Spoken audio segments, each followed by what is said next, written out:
Nicholas Spencer is Senior Fellow at Theos, Fellow of the International Society for Science and Religion, and also a visiting Research Fellow at Goldsmiths. He's presented The Secret History of Science and Religion for BBC Radio 4, and he is the author of a number of books, including Darwin and God, and his latest book, Magisteria, the entangled histories of science and religion. So, Nicholas Spencer, thank you very much for joining me today. Pleasure. Can I just start off by asking you about the book here? This is your new book. It's recently been produced. It's out. I got my copy from Amazon. It's got a price of £25 on it, but I think it can be got for less than that. And it's quite a substantial tome. It's quite a detailed history of science and religion. How did you come to write Magisteria, and what is your main point in the book? So I guess its origins go back 15 years or so. I did a lot of work back in 2009, which you may remember was the big Darwin anniversary, 200 years since his birth, 150 years since the publication of The Origin of Species. That also happened to be the time when the new atheist wave was at its highest. And Darwin was very much the kind of intellectual poster boy for new atheism. We actually did a lot of work about the compatibility of religious belief and belief in evolution by natural selection then. And I also wrote a little book, which you mentioned, on Darwin's own religious beliefs, because oddly enough, given how very many books have been written on Darwinism and religion, virtually none had been written on Darwin. And both of those topics, but particularly dealing with him, made me realise how much more complex the story was. He wasn't really, or couldn't really legitimately be a poster boy for some of the things that new atheists were saying. And I got very interested in the whole science and religion discourse at that point. Continued reading for the next 10 years or so. And the opportunity came on to do the Radio 4 series in 2018, I think it was, and then a book at the back of that. In essence, the argument of both of those was that the popular image that science and religion have always been at war is a myth. The world of academia has known this and has written tomes about it for probably 30, 40 years or so, but that hadn't really filtered into the mainstream. So I wanted to do a bit of bridging work, really effectively introducing a wider audience to the thinking that had been going on with some great historians over the last 20 or 30 years or so, and retelling hopefully a more accurate and nuanced history of the relationship between those two entities. I'm guessing that the term magisteria comes from Stephen Jay Gould's famous statement of science and religion both being non-overlapping magisteria, sovereign in their own domains. Is that essentially your take on the matter? Do you go along with Stephen Jay Gould, or do you have a different view? Yes, there's no such thing as the original idea, is there? So I nicked that from Stephen Jay Gould, but in all fairness, he nicked it from the Catholic Church. So these ideas just go round and round. Yeah. Magisterium is a body of teaching, effectively. Stephen Jay Gould used it in an article and then in a book in the late 90s to try and broker some kind of peace between the Darwin wars that were raging at the time, saying actually science and religion are different. One deals with facts, the other deal with values. Each is its own magisterium. They don't overlap. Non-overlapping magisteria. Noma. I don't agree with that. I think it's a valid effort. I think it's better than some of the slightly intemperate and historically ill-informed arguments that he was combating in the 90s. But it buys into a fact-value distinction that I don't think is tenable. You don't do science without adhering to values, and you don't have values without some conception of the way the world is, the facts about the world. But it nonetheless does point towards a slightly more profitable direction, whereby at least you begin to recognize that these two entities aren't directly competing identical human enterprises, one being proto-science, the other one being modern science, that are competing with one another. I think that's an even worse analogy. So I don't think they're non-overlapping magisteria, but at least I think Gould is pushing us in the right direction there. Okay. So these are, your book takes a huge sweep of history here. We start off probably Aristotle, maybe before Aristotle here, and then you go all the way through the Middle Ages, picking out high points in that with Galileo and the Scopes trial and things of that nature. But you bring us right on through quantum mechanics and entanglement in that sense, and also up to AI and maybe the impact of that. So it's a vast canvas that you've got there. And are we saying that throughout that history, then there have been a kind of a weaving in and out where they do overlap and then they don't overlap and then they do and then they don't? Is that the picture you've got here? Well, in order to answer that, you've got to grapple with the endlessly messy question of what is science and what is religion. And that is, I've got a monograph coming out with OUP next year on exactly that topic. It's an incredibly kind of complex issue, and I didn't want to hold up, my publisher in particular didn't want me to hold readers up too long in the introduction with a kind of a detailed explanation of what these two entities are. The relevant point for science and religion is that they're both relatively modern categories. Scientist as a word was only invented in the 1830s, and this is a very important transition that we might come to talk to. Science, as we currently understand it, only really settled down its meaning in the 19th century. Before then, it was experimental natural philosophy, or perhaps natural philosophy, even before that. Religion is an idea that was effectively taken from the confessional division of Europe in the 16th century, when Christendom broke up into Reformed, Lutheran, and Catholic confessional blocks. These were sometimes referred to as religions. When the European powers encountered other activities conducted by humans across the globe that looked a little bit like what was going on in Europe, they appropriated that category of religion to understand things that latterly came to be called Hinduism or Confucianism or whatever else. And so even the concept of religion as we currently understand it only really comes into recognizable focus into the 18th, maybe even to the 19th century. That's important because beforehand, humans were doing the kind of things that we would latterly call religion. They were worshipping, they were studying scriptures, they were undergoing rituals, they held beliefs. And they were also, in some instances, doing the kind of things we subsequently called science. They were studying nature, although not necessarily in the same way we did. And there was no sense that those two activities were in tension. So right up until a very earliest, late 17th century, these two entities are absolutely entangled with one another. So that were you to have said somebody at the time, are science and religion in tension or in contradiction, they literally wouldn't have understood what you meant, partly because those categories would have been anathema to them. But if you then explain the categories, they would have said, well, no, because, experimental natural philosophy is in no way in tension with divinity, what they might have called it. So they overlap throughout history and only begin to come apart as distinct entities in the 19th century, which is when the myth of their eternal opposition also emerges. Okay, but that brings us to an interesting point here, which is about the nature of truth, really. I noticed that in your book, you say that as you plot out these intertwining histories, there are two central themes that run throughout it.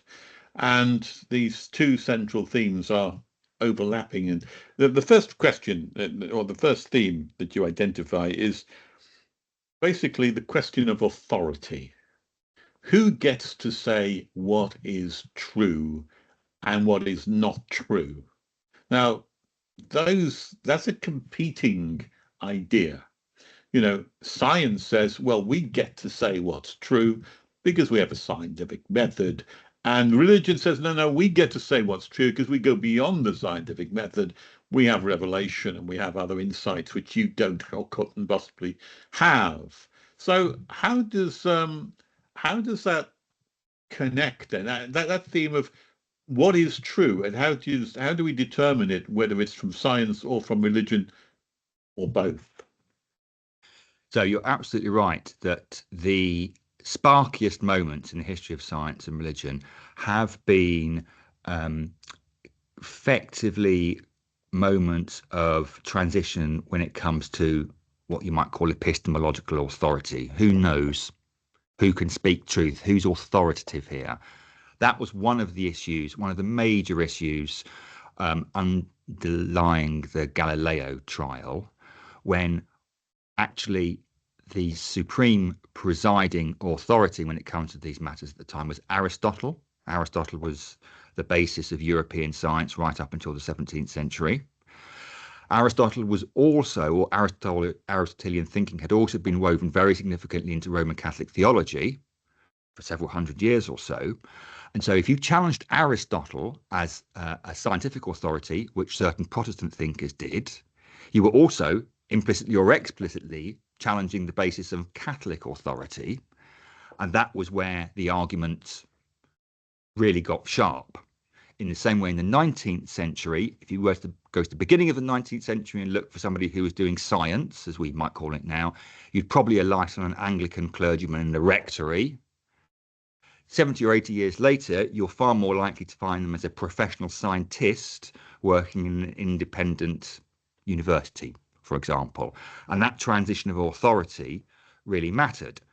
And it was effective and positive transition of authority because, lo and behold, experimental natural philosophy does tell you more about the way the world works than Aristotelian science does.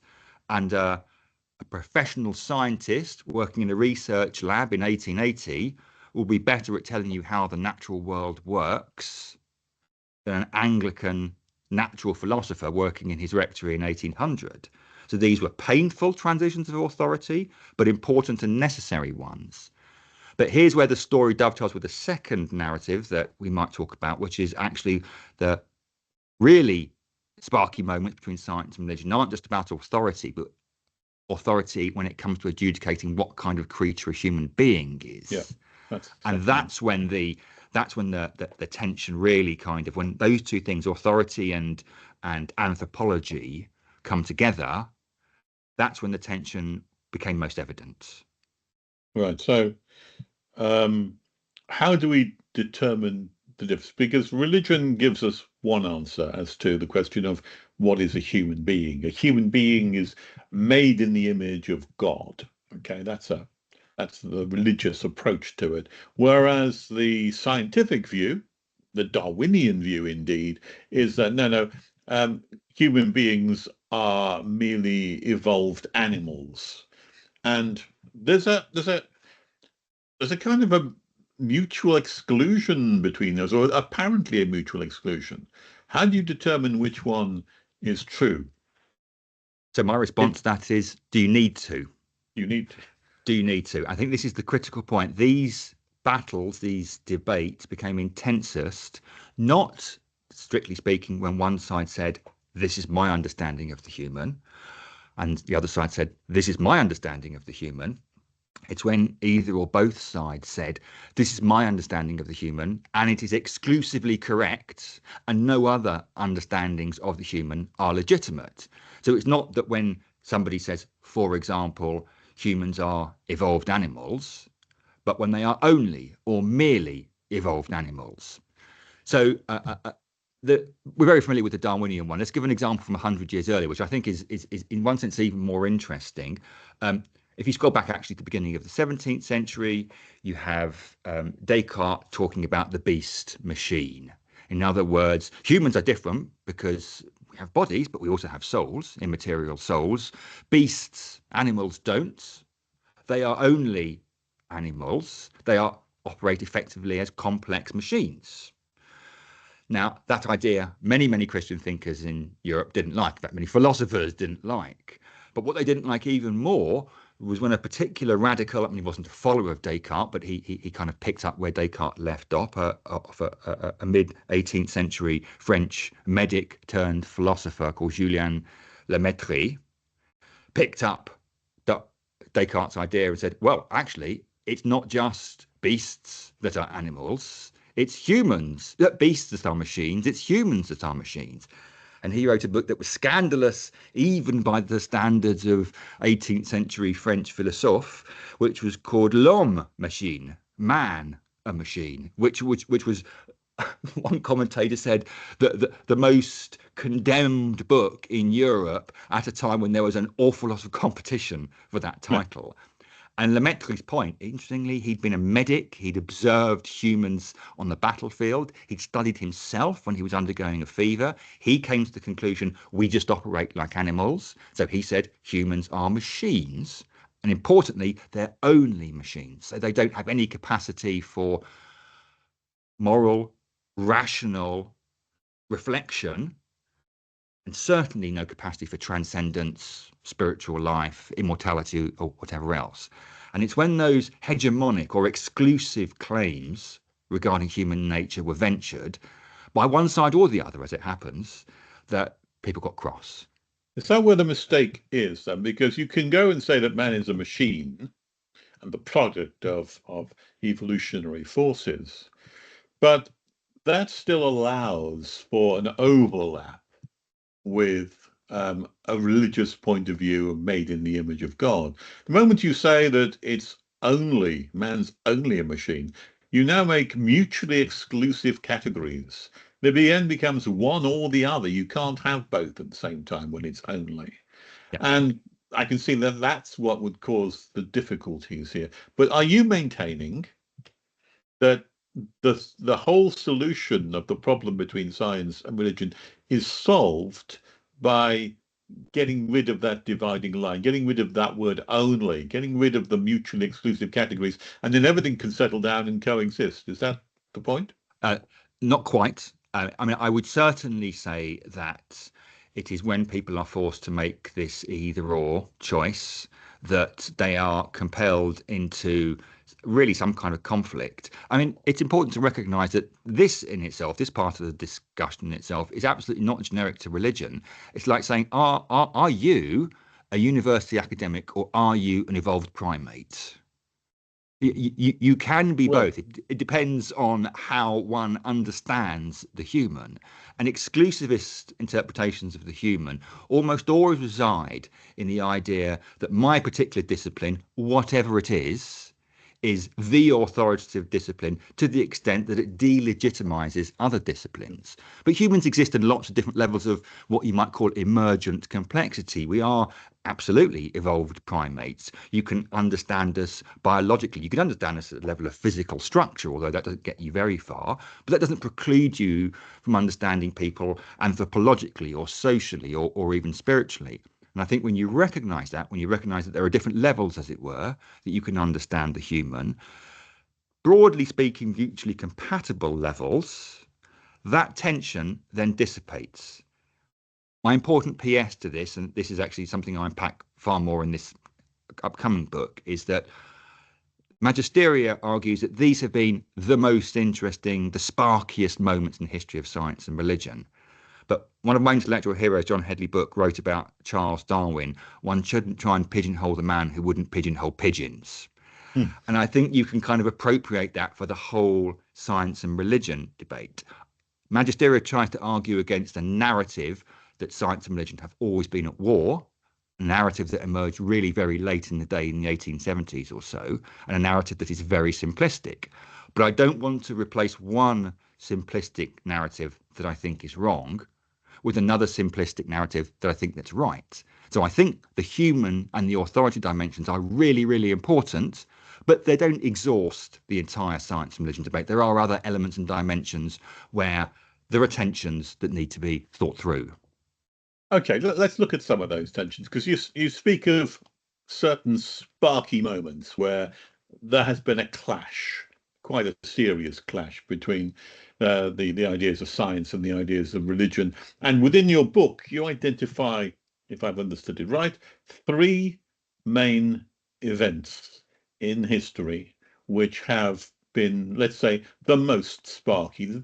A lot of sparks in many different places, but the 3 events which you pick out, if we could just look at each of those in turn and just see what we can learn from those. The first of them was Galileo versus the Roman Catholic Church. Can you tell us what we learn from that in terms of the conflict between science and religion and how it's resolved?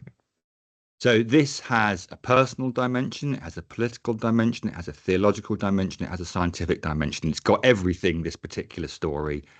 The obvious background is that Copernicus's De Revolutionibus is published in 1543 that posits that the sun is the centre of the solar system, as we would now call it. It was famously subsequently dubbed the book that nobody read. A few hundred copies were published, and it really was a total minority position right up until the very end of the 16th century.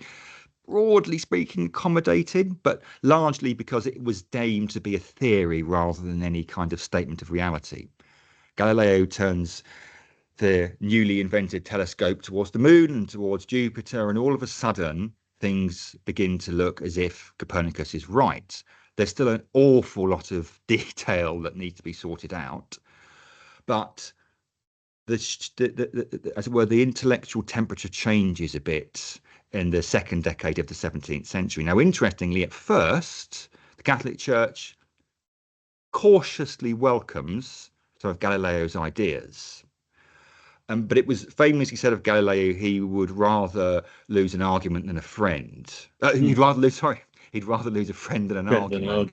Yeah. And he was very pugnacious. He considered people who were more stupid than him, which was pretty much everyone really, to be kind of morally defective as well. And he was not a diplomat. At the same time, the Catholic Church was very anxious indeed about new reformations, if I can put it that way. And one of the reasons why the church came down so heavily on his ideas and on him eventually was that it was at this time that it was feeling most insecure and most inclined to suppress opposition voices. There were other factors that were involved. There were genuine scientific queries around the legitimacy of heliocentrism. People thought you should see what's known as the stellar parallax, a movement effectively of the stars, if the Earth is genuinely moving around the sun. They couldn't see that at all. Yeah. And the reason for that was actually, of course, the stars, it's there, but you have to have vastly more sensitive equipment to see it because the stars are so much further than they thought they were, than they could measure. So there's a genuine scientific dispute here. There's the intellectual dispute we talked about earlier. What Galileo is really doing is saying, look, one of the key aspects of the cosmos, the Aristotelian cosmos, is there is a superlunary level above the moon and a sublunary one. Superlunary, perfect, doesn't change. Sublunary, subject to decay. But it looks as if that whole model doesn't work anymore now that we can see that there are bumpy surfaces on the moon, and there's this weird, he originally thought it was moons going round Saturn, ends out being the rings. So Aristotle is dethroned like that. And also, as an aside, so much of what Galileo does is based on mathematics. He wrote that, mathematics is God's language for the universe. Well, mathematics was really a long way down in the intellectual hierarchy of the time. So it was absurd to people to say that mathematics could overturn our worldview. And then lastly, Galileo is silenced in 1615. He ends up publishing his book on what's it called? Two World Systems in 1632. No, it's not Two World Systems. It's dialogue, Two World Systems, 1632. He thinks he's got permission for this. It's unclear whether he ever did. It's a trialogue between three characters, each of whom voices a certain position. One of the characters is called Simplicio, Latin for simpleton, really. And Simplicio voices the opinions that are suspiciously similar to Galileo's former friend, now Pope, Urban VIII, which is not the most tactful thing to do. So all these factors fold into Galileo's famous trial and what happened afterwards. It's not simply a question of science and religion came to blows. There are so many more different moving parts to that story. So it's not simply that science was subjugated by the church, would you say?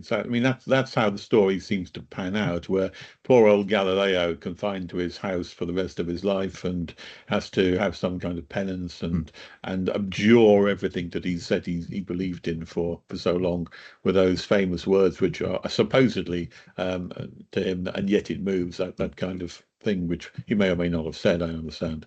Yeah, but he almost certainly didn't say it. So just to be fair, is that round one to the church, though? Is that how you see it? I would steer clear of the boxing metaphors in this one. Look, I would say that what happens after 1632 is that cosmology, the study of cosmology, is massively retarded in Catholic countries because you publish anything that sounds even vaguely heliocentric and your book is on the index. It doesn't altogether retard all scientific study by any means, but there is something there. But actually, that something becomes everything primarily because of Protestants. Milton goes and visits Galileo under house arrest in 1638, at least almost certainly sure he saw him. Milton, this kind of arch Protestant propagandist and poet, for him and for so many of his countrymen, this is the icon. This is what we're fighting for. This is what the Roman Catholic Church does to people who think freely and differently. It threatens them with torture, it imprisons them. So the delicious irony here is that the kind of the narrative of the church being kind of this oppressive intellectual ogre that was so used by deists in the 18th century and atheists in the 19th century originates with Protestants in the 17th century, for whom the battle is between the Roman Catholic Church and free thought. Yes, I mean Milton was well known as a champion of free thought, wasn't he? Let's quickly move on to the second of the battles or the sparky moments. There's Bishop Samuel Wilberforce versus Thomas Huxley. What do we take away from that conflict? So this is a debate the two of them have in Oxford in 1860, 9 months after The Origin of Species is published. Huxley is famously Darwin's bulldog, although he wasn't actually called that in his lifetime. Darwin is too nervous, too physically ill to appear in Oxford in 1860. Samuel Wilberforce stands for the forces of reaction and anti-scientific obscurantism. That's how it's played out. Again, there is some truth in this, but only some truth. Actually, Wilberforce was an intelligent man. He was schooled by Richard Owen, who was the leading anatomist in the country, who was a fierce opponent of Darwinism. Very important footnote. Some of the most acute critics of Darwin's original theory were from scientists, people we could literally call scientists rather than obscurantist theologians. Huxley is a fully paid up evolutionist. He's fiercely loyal to Darwin. And he, in the debate in Oxford in 1860, the popular view is that he bests Wilberforce and comes out with a wicked one-liner. Probably didn't quite happen as straightforwardly as that. These stories never do they? They're unfortunately much mythologized. I mean, they're fun. They're great fun. And one of the lovely things about this is that nobody really knew who said what in that debate until a few years ago, when some bright-eyed scholar unearthed a previously unknown, very full transcript of the debate that was published in something like the Oxford and Bucks and Barts Gazette. It was terrific, and it gives you a great deal of detail of who said what then. And some of it's true. The important line, actually, that Wilberforce effectively said to Huxley, did your grandmother marry a neighbour? Was it your grandfather? I paraphrase hugely. Is something that he did say. And famously, as they say, when Wilberforce went low, Huxley then went high and responded in a much more magnanimous way. So it was a pretty kind of slugging it out. But there was another really important dimension going on there, which was that Wilberforce was like an old school clerical naturalist. He was the third son of the abolitionist. He was a bishop. He'd been chaplain to Prince Albert, I think. He was highly educated. He was establishment through and through. Huxley had to fight his way up from the ground. He came from very poor upbringings. He was an autodidact. He had to delay his marriage for 5 years because he just literally couldn't afford it. He was a brilliant scientist, and he loathed the amateurishness, and he called it amateurishness, of the clerical authorities, of the natural philosophy clerical authorities like Wilberforce. So there's a clash about evolution there. There's an evidential clash in this debate, but there's a class and a profession thing going on there. And I write in the book about how much earlier on in his life, Huxley had asked for a reference from Richard Owen, of all people. And he pursued him and he pursued him and pursued him and finally bumped into him in the street. He hadn't heard back from him. And he said to Owen, what about the reference? And Owen said in a kind of very de haut en basse type way, oh, yes, I've seen your request. I shall grant it.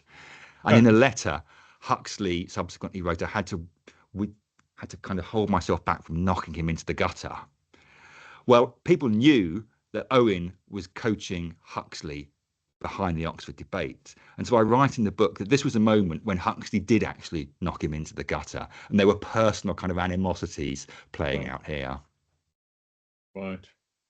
So that leads us to the third sparky moment in history that you pick out, which is, of course, the famous Scopes trial in America, where we've got Williams Jennings Bryant and Clarence Darrow on the other side. Tell us something about what we learned from that. So superficially, the story there is cool-headed, rationalist, legal-minded Darrow confronts Protestant fundamentalist, populist, three times presidential candidate William Jennings Bryan over the truth of evolution and whether it should be taught in Tennessee schools. Now, in one regard, the superficial level, all that is true. As with ever with these stories, lots of extenuating details. The first thing is actually the whole thing was a PR stunt to try and get Dayton on the map. They put up John Scopes to teach this, knowing that it would break the law, knowing that it would be a court case, knowing that then they could get the world's media in to watch it. The second point, which I think is really very interesting, is I read a bit of Hunter's, I think it's called Civic Biology, which was the book that contains evolution that the trial was about, that Scopes allegedly taught. It would never, ever be taught today, not only because it's 100 years old, but because it contains outright eugenic material. And this was underlying so much of the Darwin fundamentalist debate in the US. Darwinism got popularized in the US in part because of Herbert Spencer, a social scientist, no relation to me, I hasten to add, at least none that I know of, who coined the phrase survival of the fittest, but also really pioneered social Darwinism, which essentially argued that nature progresses by the weak dying off. Society should imitate that. And so if you are poor, indigent, ill-educated, alcoholic, immoral, whatever else it is, it's actually against the state of nature, the laws of nature, to try and save and uplift and help these people, because they're dragging our species down. Very Nietzschean kind of viewpoint. Absolutely. But even more sinisterly, Nietzsche kind of backed up with science, or pseudoscience, if you like. A minor detail was that, I didn't know this until I wrote the book, that at that time, parents, at least in Tennessee, were expected to pay for the textbooks of their children. Now, these parents were the kind of, forgive my phrase, the rural hicks that were being fingered in Hunter's Civic Biology. So they were being made to pay for books. Their kids were being taught to read, which said to them that basically people like your parents are holding our species back. So it's not entirely surprising that they were very upset by this. Yeah. William Jennings Bryan was a presidential candidate. He was a politician. He was one of the originators of the Populist Party in the 1890s in America, who campaigned vigorously for the rights of the poorer people in society against the rich of the Gilded Age. And as far as his view, again we come back to authority. Authority resides in the people, and the people don't want this taught, so the people should not have it taught. So I don't want to completely ignore the fact that this is a debate about evolution. Bryan is humiliated on the stand. He really doesn't know what he's talking about. Very unusual for him to have taken the stand. It's a media circus. The Protestants are roundly and very publicly humiliated because this is one of the world's first genuine media trials. All that is absolutely true. But nonetheless, there are these kind of extenuating circumstances about people and circumstance and social Darwinism and eugenics that mean that you actually, after coming through this, have just a little bit more sympathy with Bryan and the fundamentalists, even like me, if you're a fully paid up evolutionist. Yeah, I think that the kind of view that people have of that now, certainly the popular view of the Scopes trial, is that religion was thoroughly trounced in that state, and that was kind of the succeeding of science to overwhelm anything that was religious from that point of view, and that's how it's viewed. But you're saying that's not in reality the case. Well, so interestingly, I'm saying that that's kind of the story of the trial itself and what led up to it and what happened there. There are kind of wheels within wheels there. But in the reporting of actually what happened, it is certainly the case that fundamentalist Protestantism was publicly humiliated. And I think it's probably fair to say sociologically, it kind of disappeared, went underground in the US for a good generation or so, and only really emerged, at least the creationism movement only really emerged from the 60s onwards. Yeah. Okay, let's move on, wind on to close times. I mean, the Scopes trial, I think, was in the 20s or thereabouts. Move on a little bit later, also in the 20s and 30s and so on. We're coming now to the realm of the new physics, which starts to break out, and the impact of that. Now, you mentioned earlier on that the kind of difference to and fro between science and religion can be characterized as a battle for epistemological interpretation of what the world is about. Fair enough. But at the time we get to the 20s and 30s, science itself starts to have a crisis in terms of epistemology, as to it no longer knows what the world is about so much, because quantum mechanics tells us that there's an uncertainty actually built into the world. Does that in some way affect the balance in this religion science view? So to my mind, it doesn't in particular. I'll try and explain why. Even though there is a significant shift from classical physics in the 1920s to quantum physics, for want of a more nuanced way of putting it, the question of who has the right to adjudicate on these issues has been settled, and it's been settled for, in physics for a very long time. We know who decides what quantum physics looks like, or at least who posits what quantum physics looks like. It's the kind of people who turn up at the Solvay conferences. It's Einstein, it's Bohr, it's Heisenberg, and so on and so forth. So there's no science and religion debate there anymore when it comes to authority. This is very, very highly technical and specialized science. And yes, Dirac had very harsh words to say about any religious views in that point, didn't he? Dirac was particularly hostile to religion. Others weren't so much. Heisenberg wasn't. Einstein, there's a bit in Einstein, but Einstein's kind of all over the place. I mean, he's a kind of Spinozan pantheistic, but I mean, it's absolutely impossible to pinpoint where Einstein is on this, partly because he uses God and the Almighty so often and so rhetorically. Both sides like to use him on their own side, don't they? They really do, and he openly distanced himself from both sides. Yes. in his life. I mean, you really couldn't pigeonhole Einstein on this. There is this disagreement in science, but it's very important to realise that science disagrees with itself. That's what science does. It's an incredibly important point that we weirdly have picked up this idea in our society that science is authoritative. Well, yes, but one of the reasons it's authoritative, paradoxically, is it's so adept at questioning itself, or at least when it's functioning, it should be. So there's actually nothing unusual in what's going on in the 1920s. It's a bigger shift in physics, but science has always engaged in this self-questioning activity. Now, what emerges from the development of the quantum world in the late 1920s is, as you say, a degree of uncertainty, indeterminacy that seems to be built in to the very ground level of reality. Now, there are some theologians who have subsequently said, okay, there's kind of a way in there for God's intervention or for moral agency. Personally, I don't buy that. I don't understand. A new version of the God of the gaps, if you like. I think it is a bit of that, to be honest with you. I mean, I don't think it's theologically hugely dignified one way or the other, and I can't see how it would work. Although, like I said, I don't understand quantum theory. I only know a handful of people personally who do.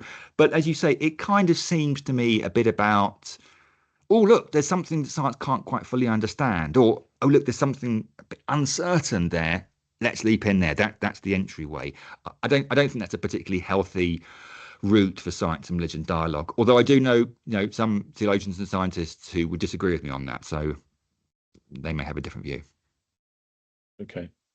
So bringing us more up to the present day, we've already mentioned that, and I think if I've understood you correctly, the idea that there's a tension between science and religion only really occurs when one side or the other seeks to impose um, a mutually exclusive category. It's one or the other. You can't have the overlap. Now, this has happened in more recent times, particularly with the four principal atheists, sometimes called the Four Horsemen. And we're talking about Richard Dawkins, Daniel Dennett, Sam Harris, and of course, Christopher Hitchens, who were kind of put together as a model of crusading atheists. And their point being that there is no overlap between these two because religion is basically wrong and rubbish. In fact, I found a quote from Dawkins, which I wanted to send you to give to you. It says, I'm against religion because it teaches us to be satisfied with not understanding the world. And one more from Richard Dawkins, because he's quite good at throwing these aggressive, intolerant quotations about. But he says, what has theology ever said that is of the smallest use to anybody? When has theology ever said anything that is demonstrably true and is not obvious? What makes you think that theology is a subject at all? Where does the modern atheistical approach leave us today, or bring us to today? Great question. A few kind of random thoughts that spin off from that. Firstly, new atheists were rhetorically great. I'm not convinced there was as much substance beneath the rhetoric as all that. And certainly the wave broke 5 or 6, 7 years after this phenomenon. And the atheists with whom I've worked and discussed these things are, in fact, I did a very big research project with scientists who are atheists, or many of them who are atheists. A weird number of them were weirdly eager to distance themselves from that kind of rhetoric, from that kind of Dawkins approach. So he most emphatically doesn't speak for atheists at all. Secondly, look, if you define religion as something that is regressive, reactionary, atavistic, intellectually incurious, etc., etc., etc., you've done the arguing for you. You know, if you have that view, that's what religion is. Self-evidently, science is going to be better than it. Science is going to defeat it, and so on and so forth. I'll give them some credit. I've been kicking around in Christian circles for 30 or so years now. I'm very familiar with the kind of believer for whom, you know, the word of God is like the end of the matter. It stops you thinking, or the word mystery is like a kind of a joker in the pack that you can whip out at any moment, the trump card. I'm familiar with that, but I'm also familiar with people for whom their religious beliefs, coming from scripture, from reasoning, from experience, act as catalysts for thoughts and reflection rather than cul-de-sacs for them. I don't think any particular ideology, discipline, faith or lack of faith group has the monopoly on people who are intellectually incurious. You will find them in all walks of life. And I've also been lucky enough to find some extremely thoughtful, intelligent, reflective people for whom, as I said, religion acts as a springboard for intellectual reflection rather than a kind of end of it. Final point, you know, in direct response to Dawkins' point about, you know, when has theology done anything that's even vaguely useful or demonstrable? Well, I think the demonstrable point there is quite interesting because that is an argument that a kind of quality that you often draw up when you're dealing with natural sciences, but it's not so often when you deal with the humanities. So demonstrability is not possibly the right standard there. Let me just take one example of why it might be useful from other work I've done on the influence of theology on European political life. The idea that polities should be governed by the rule of law has very, very deep theological roots. It actually finds its all the way back into the Torah, in the Old Testament, in the Hebrew scriptures. It's meditated on, it's commented on by scholastic theologians in the Middle Ages. And the idea that there is a fundamental lawfulness built into the created order by God, and that should be reflected in the human order, so that all institutions and all rulers, remarkably, all rulers should also be under the law. That's, if you like, a theological claim. I think it's a very sensible one. I can't demonstrate that it's true, but I think it's had a very powerful and very positive effect on the development of Western political life. Now, that probably wouldn't satisfy Dawkins. I'm sure it wouldn't, but it points to the fact that because these are different where we started, different magisteria, not non-overlapping, but at least different, if you're looking for their validity, I think you've got to explore different kinds of criteria that might allow you to judge their validity. Yeah. I think you're right. One of the key points of, I think, progress in Western civilization, or probably any civilization, is the understanding that I think that everybody, including the king, is subject to the law.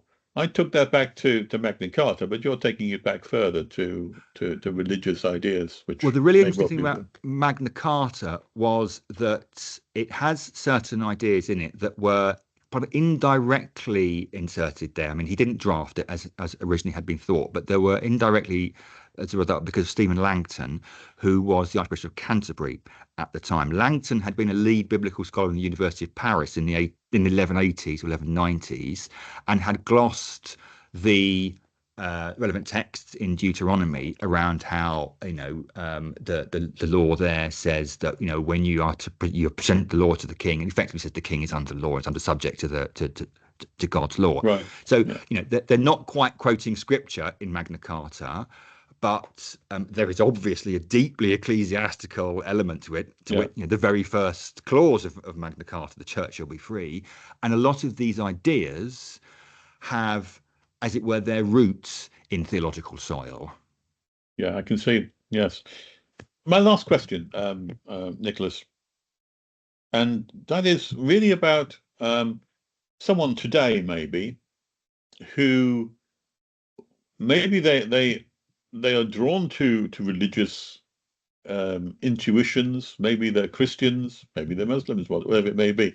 They have a spiritual dimension to their thinking, put it that way, and yet they are trained in science.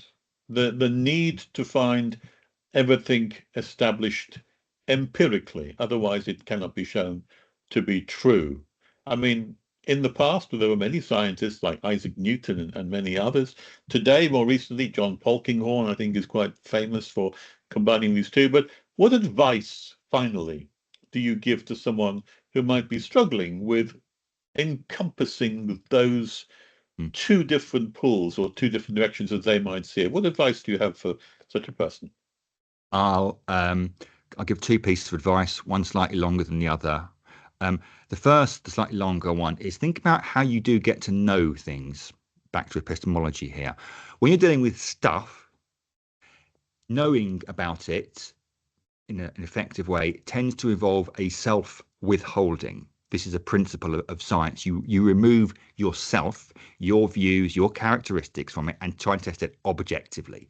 There's a whole debate about how objective humans can be. That's by the by. That's how you get to know stuff scientifically.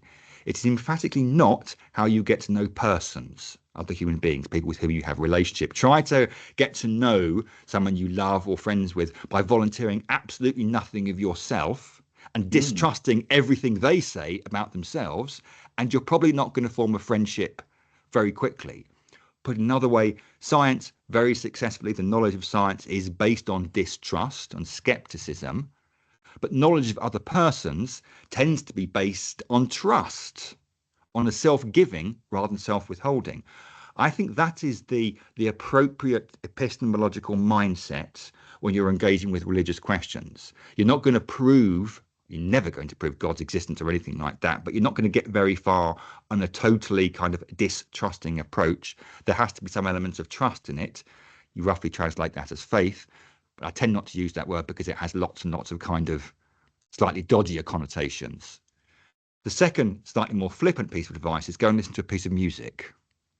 It sounds flippant, but or read poetry that you like. I've just interviewed an intellectual hero of mine, Charles Taylor, the Canadian philosopher, who's written a book called Cosmic Connections: Poetry in the Age of Disenchantment. He's talking about this kind of subject, about how the arts, let's extend it, have a way of reaching into us and grasping us and transforming us, and often sometimes giving a hint of the transcendent that we don't often get, or we don't so often get from our ordinary lives. Listening to music that does transport you won't prove anything to you, but it might give you a glimpse of the kind of things that lie at the heart of the religious impulse. Well, thank you. Thank you for that. And that advice at the end, Nicholas Spencer. Thank you very much indeed for our conversation, and also for the book, Magisteria, The Entangled History of Science and Religion. Well worth getting, a great sweeping book, and one which you'll learn hugely from as you go through it. I say it's priced here £25 on the cover, but I think you can get it for less than that, as I think I did when you get it from Amazon. But thank you very much indeed for your time. Thank you.